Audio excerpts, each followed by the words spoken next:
Goedemorgen. Voor de mensen die mij niet kennen, mijn naam is Patrick Sels. Ik ben de founder en een van de managing partners van Kappa Data. Welkom allemaal op deze webinar. Fijn om jullie allemaal aanwezig te zien.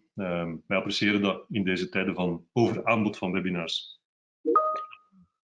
BlackBerry. Sommigen kennen BlackBerry natuurlijk van de eerste smartphones van zoveel jaren geleden. Ik heb er ook zo'n paar versleten.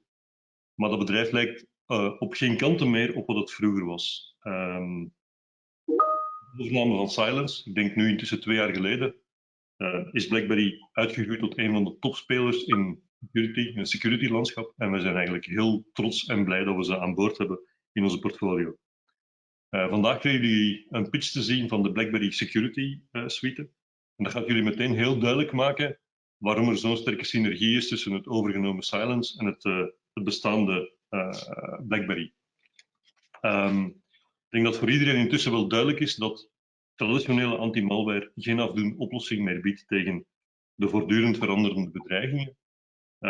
En ik denk dat AI een heel belangrijke technologie is om daar een oplossing voor te vinden. Tijd om jullie dan de spreker van vandaag voor te stellen. En dat is niet zomaar iemand. Wij zijn erin geslaagd om Roger Sels in de webinar te krijgen. Roger is de VP EMEA voor Solutions bij BlackBerry. En dus ideaal geplaatst om dit profiel, om dit verhaal te brengen. Roger werkt vanuit Dubai. Maar het is eigenlijk gewoon een Vlaming. Ik heb mijzelf laten vertellen dat hij banden heeft met de Pinte, waar ons kantoor gevestigd is. Dus Roger, bij deze heel erg welkom. Bedankt om deze webinar voor ons te doen. En de audience is yours. Veel succes. Bedankt Patrick voor deze introductie. Ik ben er graag bij. Bedankt iedereen trouwens om zo vroeg in te loggen voor deze sessie. Wat ik vandaag jullie wens mee te geven is eigenlijk onze visie. Maar buiten onze visie, wat zijn de evoluties die het bedrijf heeft meegemaakt? Patrick heeft er al op gealludeerd. Waar gaan we heen? Ik weet dat het nieuws rond het bedrijf misschien in het verleden wat minder was. Mensen hebben bepaalde twijfels. Met deze sessie wil ik die wegnemen. Op het einde van de sessie gaan we dan ook vragen beantwoorden. Dus alsjeblieft, als je een vraag hebt, dan beantwoord ik die graag op het einde. Maar eerst zou ik toch met de presentatie willen kunnen verder gaan. De structuur van de presentatie is dat op een hoog niveau. Ik ga beginnen met eigenlijk uit te leggen van wat is het probleem dat we merken in de markt. Dus waar willen we als bedrijf gaan op inspelen? Dan komt daar natuurlijk direct aansluitend de vraag bij van waarom BlackBerry? En hoe zit dat nu eigenlijk met BlackBerry en met Science? Waarom die samensmelting? Dan ga ik uitleggen hoe wij eigenlijk die problemen als bedrijf gaan trachten aan te pakken. Dat is een combinatie in die solutions van producten en services. We hebben ook een vrij uniek aanbod dat... Oh, sorry. Ik word erop gewezen dat men mij verzocht had om in het Engels te presenteren. Hi, good morning everyone. My apologies there, but I'm being requested to switch language because we do have a number of participants that are not Dutch speaking on the call. Apologies for these people. I'll quickly re-summarize the introduction.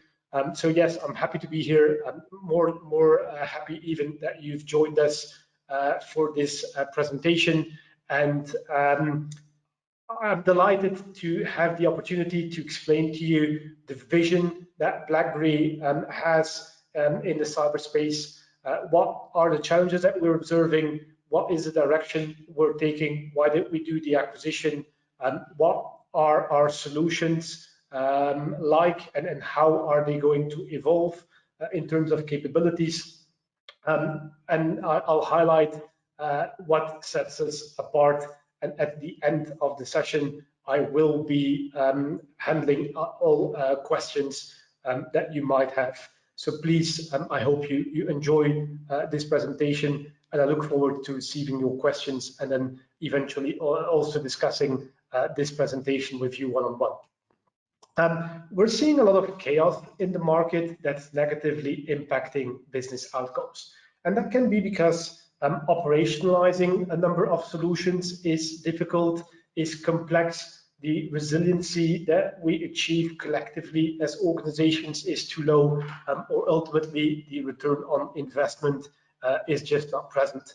And when you look at that chaos, it stems from multiple dimensions. First of all, I think we all need to recognize, or we all recognize, that new technologies pop up at an ever-increasing pace, and that securing these as they interconnect, they exchange data, everything is becoming more hyper-connected, also is leading to additional stress for our teams. They have to keep up with these evolutions. On the other side, adversaries are also investing more and more in offensive security capabilities. We saw a prime example over the holiday period when the SolarWinds breach was announced, and what an advanced capability of nation states or presumed nation states could look like. And I've also highlighted on this slide a number of facts and figures that might actually lead you to consider how chaotic the landscape has become. To highlight a few, over 100 million pieces of malware are released on an annual basis. More than 90% of cyber attacks go unreported. 97% of cyber attacks are originating at the endpoint. When you think about that one, the endpoint is where data gets enriched, stored, processed, handled, and is effectively now the entry point into the organization.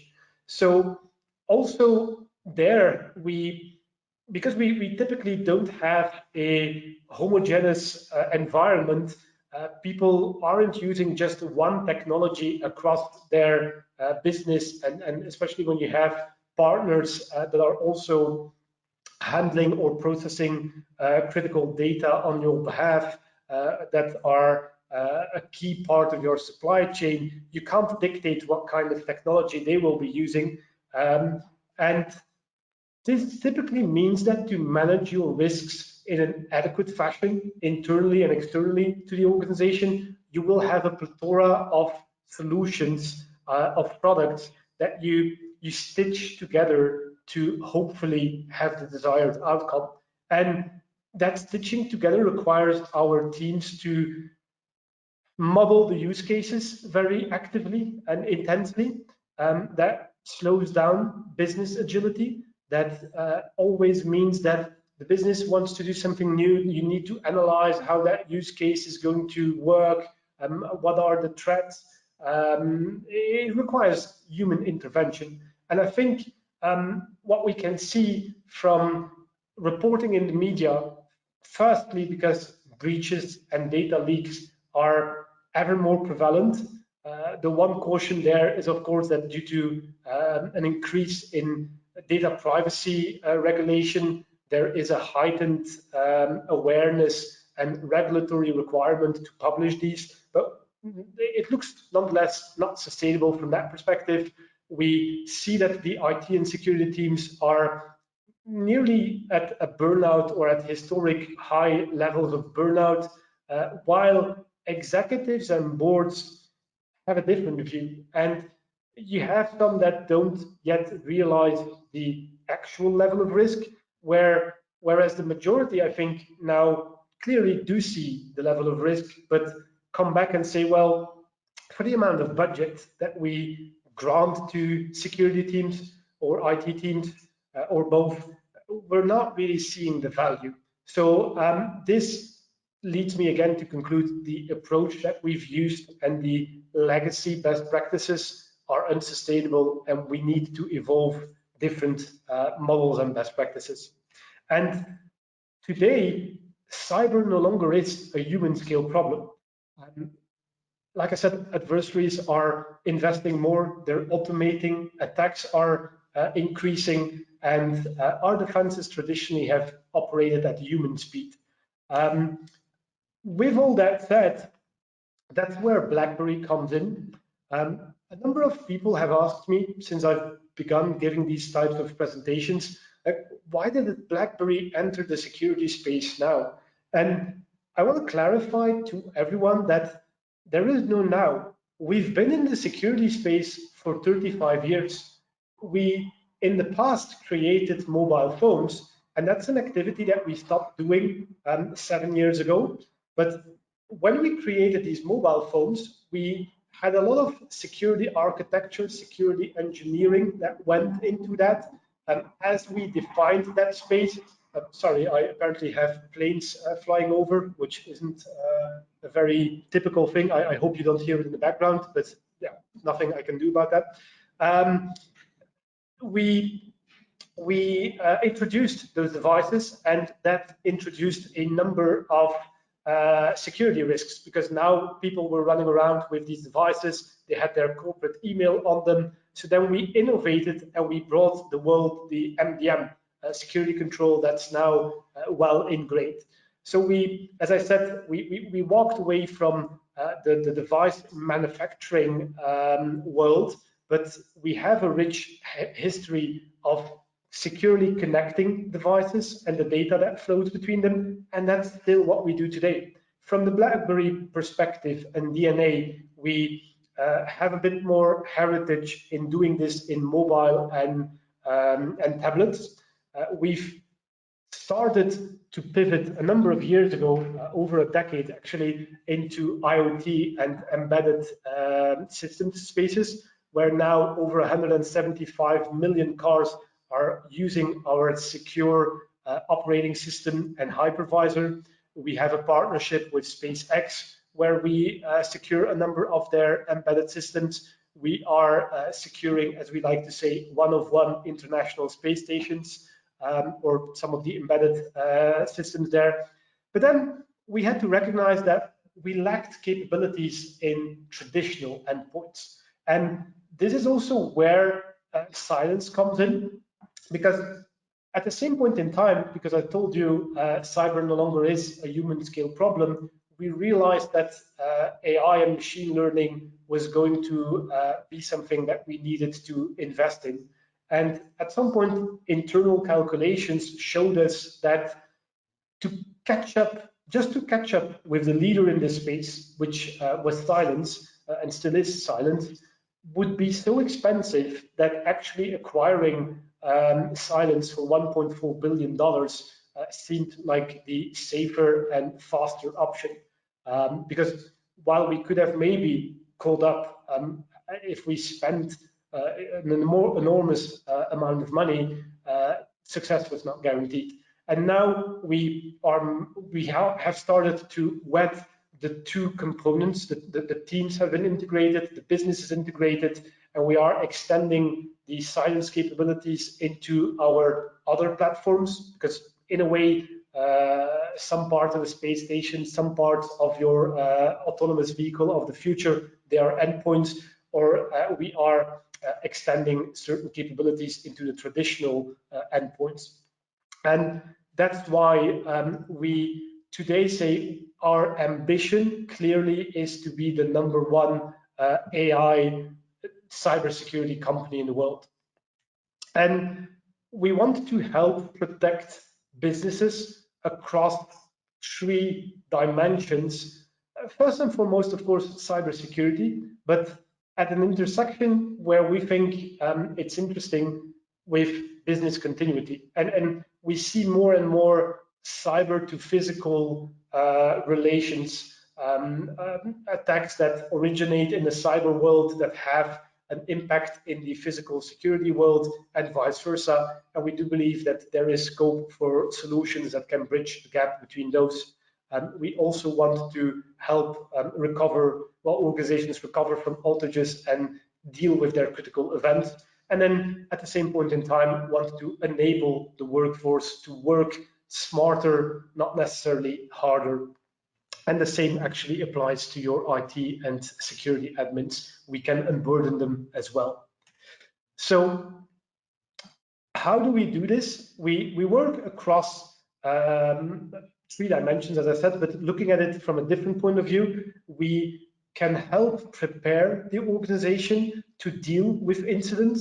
We can prevent a number of attacks and insider threats, and then we will help you respond and eventually even recover from risks and breaches in an automated fashion, because time is of the essence when these do arise. And to people that would maybe not know of the Cylance heritage, so Cylance was founded in 2012 by Stuart McClure and Ryan Perma. Stuart was the global CTO of McAfee prior to founding Cylance, and Ryan was the chief scientist. Ryan is still present at BlackBerry as our chief security architect for our unified platform. Their view was that we needed to introduce machine learning capabilities because, as I said, cyber is no longer a human scale problem, but they already realized that back in 2012, and they shaped this market. There was no other company before Cylance that was actively researching and investing in machine learning applications for cybersecurity.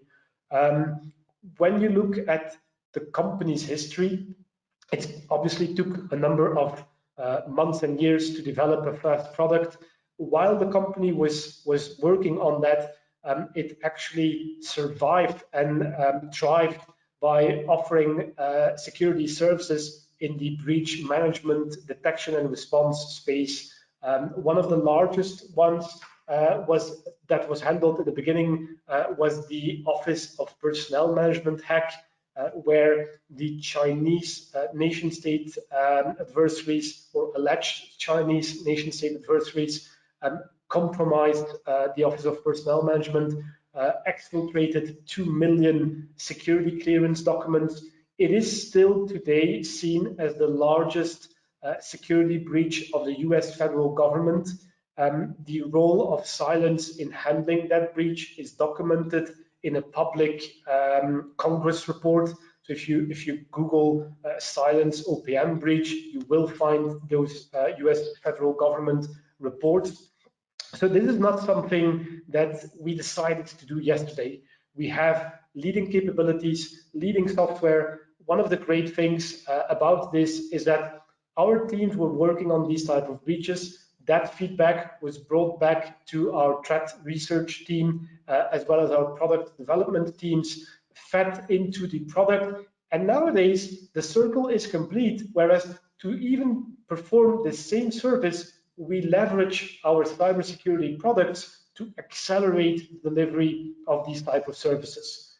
And that keeps the innovation from that point of view going. Now, I mentioned it before, the solutions are a combination of services and security software. At a very high level, the security software that we gained through the Cylance acquisition are the next generation antivirus that now has been extended to also work on mobile and tablets. So before, under Cylance, that wasn't the case, but with the integration of the development teams, we've been extending that capability in what we call the mobile threat defense space. We have threat hunting, well, detection, hunting, and response capabilities with optics. We've recently launched a user behavior analytics and risk scoring component, and I'll get in more details on that as I discuss our zero trust strategy. And we have consolidated these capabilities with the UEM platform, so with the endpoint management platform, so that from an administrator's point of view, you have a singular console, you have a risk-focused view of, okay, these are my users, this is their identity, this is the state of their device, this is the state of their session, and so on and so forth. And you no longer need to be certified in multiple products. That consolidated platform is meant to integrate. It works across that variety of operating systems that I highlighted. were challenging and where everybody has point-to-point solutions. So we can deploy faster, we can show value of these investments faster to management. On the security services side, I did highlight that we do planning and preparation of incidents.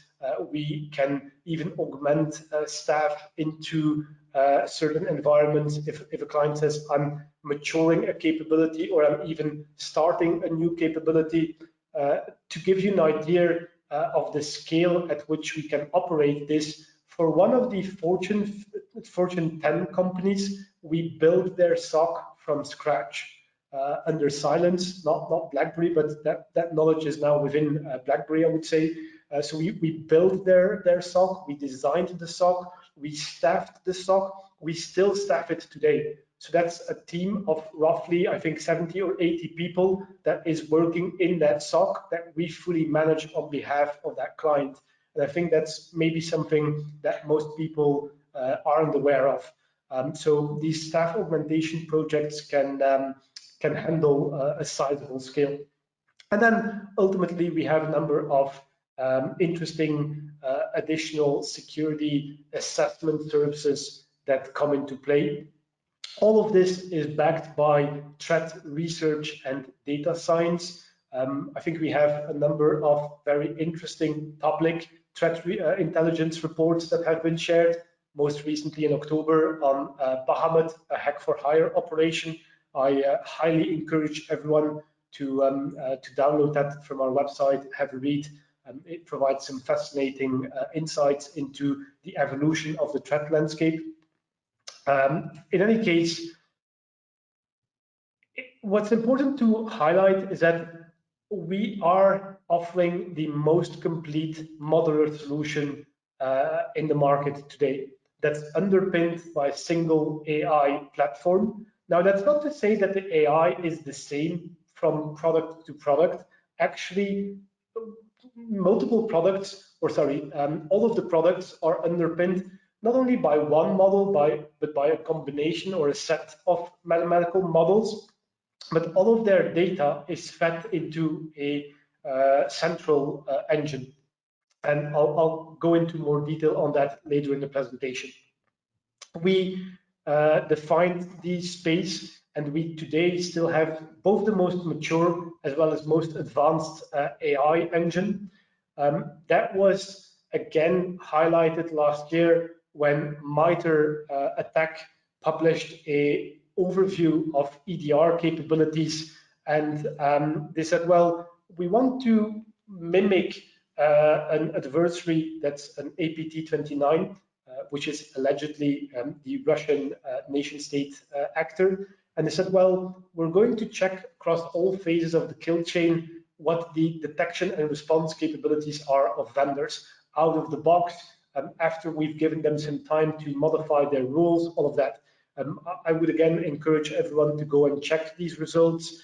They didn't compare one vendor to the other, but there are some very interesting facts in there. One thing that is highlighted on the MITRE framework test that I just mentioned is that they were only interested in testing EDR capabilities, but our product philosophy, the EDR is depending on the EPP. You cannot get our EDR without our endpoint prevention. And the reason is that we want to automate and reduce the number of events. And MITRE themselves said, well, actually for this test, we had to disable the next generation antivirus because it was preventing attacks at much earlier stages in the kill chain than where it was being alerted on later on. And that just begs the question, as an industry, have we given up on that prevention? Everybody is so focused on let's generate an alert and let's send it into the SIEM, and then we can create a playbook and then we can automate. But your SIEM is typically going to use volumetric-based licensing. So the more noise you send into the SIEM, the more expensive your collection is. Our philosophy is reduce that noise, work on those events that are critical or those use cases that can't be covered with an EPP solution, and there are a number, there will always be a number. So it's like I said, a different philosophy, but it highlights that our capabilities in terms of artificial intelligence are different, are leading, are mature. And that same approach is coming back across our entire platform. I'm very excited to show you this slide today. It is the very first time that we are presenting our capabilities with this slide in this manner. In the past, we had a different approach. We showed it more from an architectural point of view, but I think what is key here is that you see the interaction between our continuity planning and then the various elements like mobile protection, desktop protection, UEBA, threat hunting, combined with access control, combined with endpoint management, and all underpinned by that same AI engine. Our vision is not to stop here, and we actually have already communicated that we are extending this with a number of exciting additional capabilities. We will have a kind of SASE capability, so a cloud-based gateway. We have a few other components which I'm not going to share publicly, but there is a wider vision and strategy to make this platform very unique and to serve most of the needs of a modern security department and business. Now, as I highlighted before, that consolidation brings and unification brings a number of benefits, not in the least that you can now you no longer need to aggregate the data. The aggregation is performed on your behalf, and you can just enjoy a consolidated risk-based overview in one platform. The great thing about this is you don't need to implement it as a one-shot. You can implement capabilities as and when a certain particular need arises, and then depending on the maturity journey that you're on or your clients are on, you can also involve us to manage or operationalize at least a number of these capabilities on your behalf. Just a second, please. Now, I did mention that our view is to introduce or support a zero trust architecture. And I know a lot of people in the audience might think, well, zero trust is kind of an overhyped term. It has maybe been for a number of years, but I think the technology maturity is increasing to the point where we now today have very good capabilities that I think will be transformational. And for those that maybe wonder, okay, but what is the definition that you apply to zero trust? It's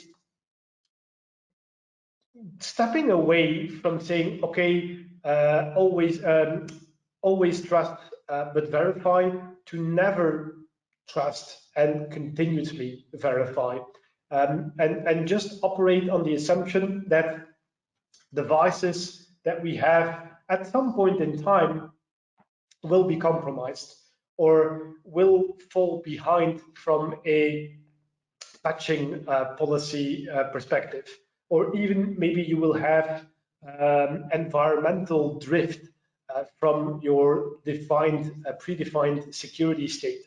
And that's not a problem, but you need to be able to detect that as fast as possible, limit risks as and when they arise, and again, without, let's say, frustrating your users or burning out your security and IT teams, I would say. And the way we achieve that is by breaking that tension between security and productivity. Have you seen that in startups? Everything is extremely agile, but you start with a very high level of productivity because typically the security level is very low. And as these two are, or as the security level is brought up, you have to meet with the business and find a compromise on, okay, how much pain can you really take on to actually protect your operations? And I think by now leveraging new technological capabilities, like I mentioned, our continuous authentication that underpins this zero trust architecture and our centralized AI engine is going to collect a number of telemetry based information from a variety of elements in your environment. And that can be the state of your device. Has the phone been jailbroken? Has a malicious application been recently installed on your desktop or laptop? Can we still know or assume that after Roger logged in this morning on his PC 6 hours ago, is it actually still Roger working on that endpoint? To this effect, I'm very proud to say that we are the first party and maybe one of the only parties that are able to create a ML model based on the behavior of your own users. Now, for privacy perspective, from a privacy perspective, that data is collected and generated and stored on their own endpoint, doesn't go back into cloud. What that does and what that enables to do is, let's say that as a user, I go through a certain process to use a certain application. Maybe if I do that from my home network or from the office, everything is fine and I can just do my job. If I do that from Starbucks down the corner, down the road, it's just not going to allow me the same access. So my policy is dynamically going to be altered based on my dynamically calculated and heightened security risk score. And your admins are continuously going to be able to tweak that. If somebody compromises my machine and really takes, let's say, hands-on the session, is using my mouse, is typing at my virtual keyboard, that risk score is automatically going to increase. We're going to detect, hey, that's no longer Roger. We can kill that session. We can prompt that adversary for additional authentication, so a multi-factor that they wouldn't have, and that is going to stop the risk. But at the same point in time, that machine doesn't become unusable. We don't need to trigger IT to go and re-image that investigation, because we've just taken care of that risk on their behalf. So that's where that improved user experience, both from the admins as well as the end user perspective, comes in. Now, I mentioned that we have certain capabilities in order to help our clients maximize the impact and the value of their investments. And we also recognize that nowadays, keeping up with the evolutions in the threat landscape is very specialized work. Like I said, we have threat researchers that are doing this, are gaining and publishing both private and public threat intelligence, are keeping up with the evolutions.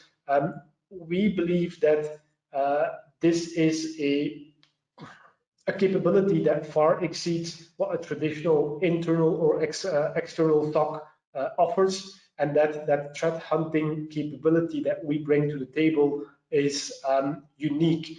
There are maybe, off the top of my head, 5 to 8 other players in the market that offer a similar, I want to be respectful to competitors, a similar capability, but this is definitely not something that your traditional and most stocks actually can offer.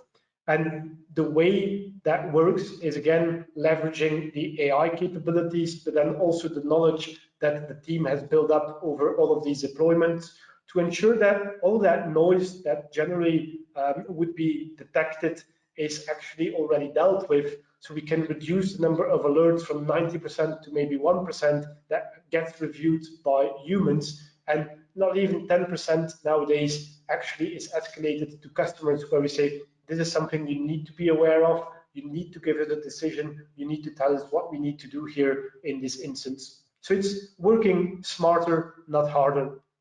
And then you might wonder, well, yes, that's fine, but isn't it going to take a long time to operationalize that capability? Well, actually, that's not the case. But before going on to that, it can be helpful to just show at a high level what is in the service. So there is a portal and there is a application on mobile phones with which the guard analysts can be contacted.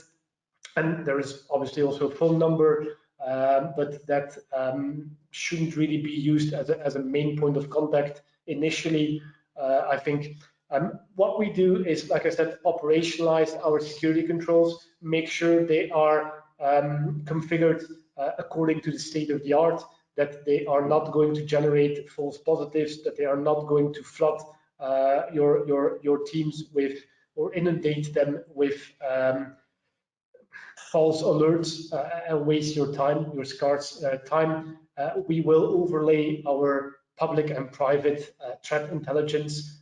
Threat intelligence can be what is a threat actor doing in your sector, in your geography, what are the risks really that we're dealing with here, and the analysts are going to tailor the workflow and the playbooks to that. And ultimately, we want to come to orchestration and automated response so that we can minimize impact, and that impact is so crucial to be shown to be rising as hours, days, and weeks pass by following an incident. So we strive to be really quick. As I said, onboarding is a well-defined process. Depending on the size of the organization, we've onboarded, let's say, SMBs, but also organizations with up to hundreds of thousands of endpoints in a matter of at most, let's say, 90 days. But that's for the really large deployments. Smaller ones can be handled much faster than that. We have an SLA, obviously, for this service. Our SLA, being a very cautious organization, is today a bit higher than I personally would like it to be. So you can see our mean time to detection is 90 minutes. Our median time to respond from an SLA point of view is 120 minutes. Our average real achieved time to detect is less than 15 minutes. Our average time to respond is less than 15 minutes. And I think that is a very good leading capability. We're having internal discussions where we want to bring down our SLAs. As a cautious organization, that does involve a number of stakeholders, the CEO's approval, legal, all that. I'm not going to bore you with the internals of that, but I'm fairly confident that over the next few weeks and months, we are going to be able to announce a further alignment between what we are actually achieving in the field and what we are committing to from a legal point of view. But just sharing that with you. I mentioned one product and capability, which is our critical event management. And I know that's something that typically other parties do not really have. Why did we merge that with our platform, you might ask? Well, our experience shows us that once a company has been compromised, at some point, whether it is through an external notification, whether it is based on an internal assessment, the organization becomes aware, and certain executives and team members send each other emails of, we need to talk, we have a situation, all of these type of things. Adversaries are typically picking up on this, monitoring these communications. Based on that, they can pivot and evolve, and they can maintain their persistence on the environment for a longer time. So we have the capability and the tool set to build an out-of-band communications channel with which you can push a notification securely to your entire workforce. And that might be as mundane between quotes, of saying, okay, we had a breach, or we had a ransomware event in the plant in site A, do not connect your PC today. And if you think about that, let's say that your organization is faced with this, this incident, how would you typically communicate that? Most people would send out a company-wide email, but then people are already connected to the network. and the thing keeps on spreading and the damage is done. So this is something that you need to think about in advance and prepare well in advance and have certain capabilities. We can also, of course, leverage them when there are disasters. If there's an earthquake, a flood, whatever, you can send information to your teams. You can also do continuity planning. You can do your disaster recovery planning. So you can see, is my staff safe? They will get a prompt and they just need to check in on the application and say, hey, I'm safe. And that can then be reported into regulators, into your executive team, and so on and so forth. So I think I've covered all of this, so I'll be moving forward. Last but not least, obviously you saw that our Silence AI engine underpins our entire platform. I've mentioned a number of times it is a leading capability. A number of people might think, well, AI, ML, sure, but everybody's telling me they have something. What are you doing? Why is it unique? I want to highlight one example, and that's how we use it as part of our endpoint protection platform. So over the years, we've collected a data set that approximately is, let's say, 15 petabytes in size, hundreds of millions of files. And these files are both benign as well as malicious. You cannot train an algorithm or a set of algorithms just using only malicious software, because at some point there might be something in some productivity suite or whatever that the business will rely upon that might look a bit like it's malicious, and then that will get blocked by the algorithm, and anything that is a false positive is going to lead to negatively impact a business outcome, because now you're blocking the business from using its own tools, not the outcome that we desire. So we have this large collection of files, malware, and so on. We extract features. The features get transformed, vectorized, and are used to train the models. I'll clarify what that actually signifies in a few moments.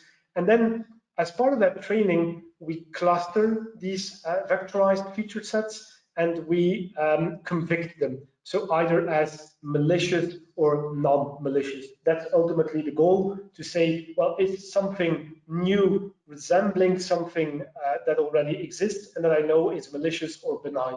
And that's how you get an effective solution. So what does that concretely mean? What are features? In animals, and I've borrowed these from our friends in Asia Pacific. I think in Europe we typically use cats and dogs, but let's brighten up everyone's days and introduce you to koalas, emus, and so on, and kangaroos. So the position of the ears, the shape and roundness of eyes, the position of nostrils, all of that will actually be a distinguishing feature of that animal. Now, when we want to do a comparison, what you will appreciate is that with a human perspective, everybody would say, oh, between these, the emu and the koala, I think the ears are the most distinguishing. Well, that was my thought in any case. But actually, when you express it as a value, you will notice that our machine learning model might actually decide, well, no, for me, the biggest difference is in the nostrils, size, and position, and all of that. When we take all of these characteristics, we can express them, as I said, as a feature vector. We plot them out on a 3D space, cluster them, and you can appreciate from this representation, and this is a fictitious example, obviously, just to illustrate the concept. The data set quality and supervision of the models is key, because my cat collection might actually include lions, cheetahs, panthers, and so on and so forth, or domestic cats. And that may or may not be desirable, but when we look at it from a malware and non-malicious software perspective, that determination might become more necessary. Again, I want to emphasize this is not a real example. This is just, I think it's actually even the same clustering, but just with different names to illustrate the concept. It's not 100% or not even 50% accurate, but it's again for illustrative purposes. In offline mode, in the endpoint protection, we can take into account up to 1.6 million features. And this is the strength of our AI and our AI approach. Competitors will maybe model a couple hundred thousands of features, maybe take into account, well, up to 100,000. There are solutions out there claiming we use AI and ML, and they're only looking at up to 1,000, but they're still leveraging signatures, they're still pushing out signatures. We don't have any of that in that solution. We don't need to update. We can work fully offline, and the effectiveness depends on, let's say, the learning that has occurred over the years. And it's becoming more and more difficult to train a more effective algorithm. So a funny story here is that in 2018, SE Labs took a PC, a Windows 7 PC, and said, you know what, we will install an old image, it's not patched, and we want to really take silences claims at the time and put them to the test. And you can see the results from GoldenEye to NotPetya at the bottom half of the slide. They said, let's unleash these known malwares onto this machine and see what pops up, see what happens, and gradually install an older version of Silence until it fails to protect the machine. In the case of WannaCry, they had to go back 20 months. So I'm not saying that in this case, 2015, we would have known or we did know what WannaCry was. Unfortunately, we have no guy that is using a crystal ball to predict the future. If we did, I think I'd ask him for the lottery numbers and not what ransomware variants will appear in the future. But that is cast aside.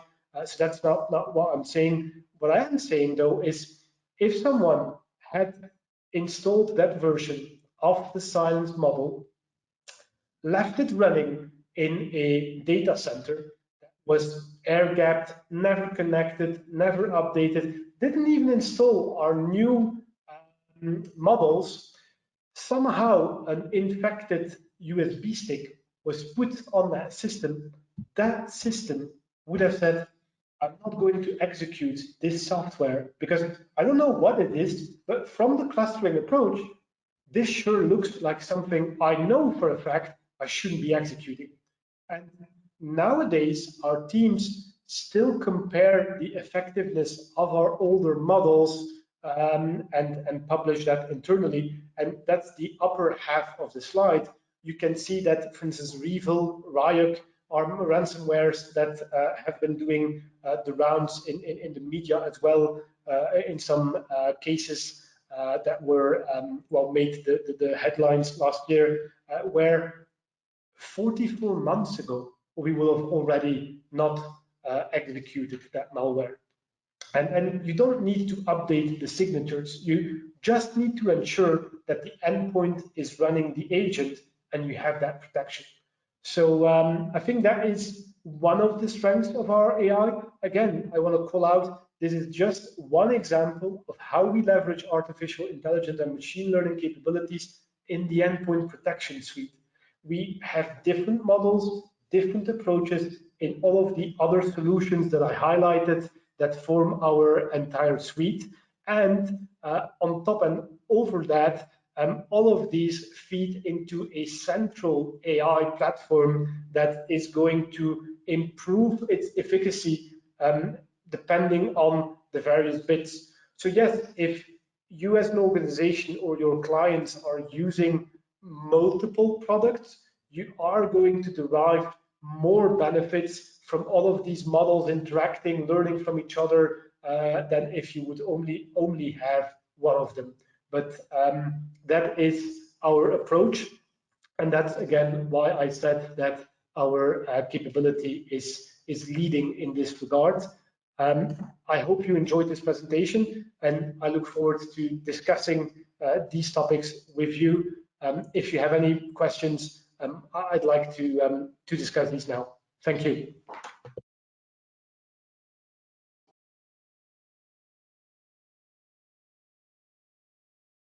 I don't see any questions in the chat box. Perhaps anyone has a live question, if that's possible. Well, maybe me. This is Frederik van Walle from Kappa Data. You were talking about having one console, everything together. Of course, you're talking about the future because today they are separate. Is there any timeline where you expect this to happen? There's one thing that is always difficult to share, and that's timelines from a product perspective. I will need to review it with our product engineering team to see what the timeline is. I know this is ongoing. You're right, this doesn't exist today yet, and what I did share in this regard is the future state, because also I wanted to share what our vision is, where we're going. What's important to recognize is that we did the acquisition, we announced the acquisition at the end of 2018. 2019, it was finalized.